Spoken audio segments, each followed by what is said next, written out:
ఉప ముఖ్యమంత్రి పవన్ కళ్యాణ్ గారు వీరి ముగ్గురు వ్యూహాత్మకంగా ఎన్డీఏ కూటమి ఏర్పాటు చేసి మన రాష్ట్ర ప్రయోజనాలను దృష్టిలో పెట్టుకొని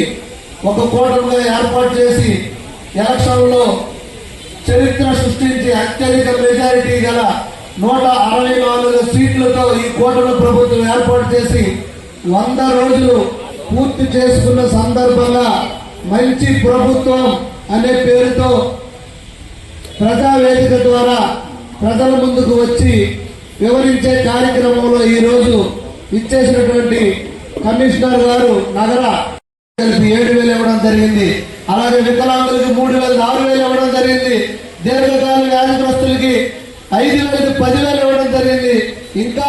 క్లిష్ట క్రానిక్ డిసీజ్ ఉన్న వాళ్ళకి 10,000 15,000 ఇవ్వడం జరిగిందని కూడా ఈ సందర్భంగా తెలియజేస్తూ, అది కూడా ప్రతి ఒక్కరికి 1వ తారీఖున పొద్దున్నే 6 నుండి 8 గంటల లోపల ఇంటికి వచ్చి ప్రతి ఒక్కరు చేతికి ఇవ్వడం జరుగుతుంది. దాంతో పాటుగా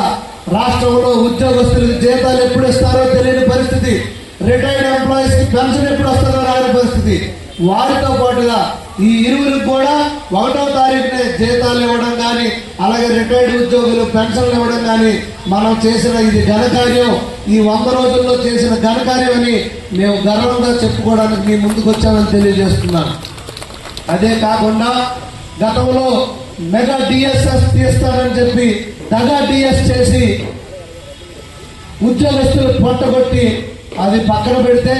ఆ రోజు నారా చంద్రబాబు నాయుడు గారు ఇచ్చిన మాట ప్రకారం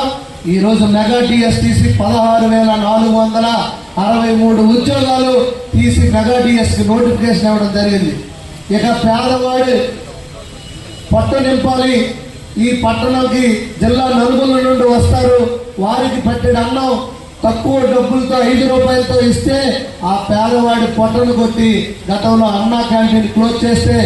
మళ్ళీ చంద్రబాబు నాయుడు గారు బర్త్డే రోజు నేను ఏప్రిల్ 2023 సంవత్సరంలో ఇవ్వడం మొదలుపెట్టి ఆ రోజే చెప్పాను, చంద్రబాబు నాయుడు గారు మళ్ళీ ముఖ్యమంత్రి అవుతారు, ఆయన మానస పుత్రిక అయినటువంటి అన్నా క్యాంటీన్ మళ్ళీ మొదలు పెడతారు, అప్పటి వరకు నేను ఇస్తానని చెప్పి 484 రోజులు చిరంజీవి జంక్షన్ పాత బస్ స్టాండ్ లో 500 మందికి పర్ డే చొప్పున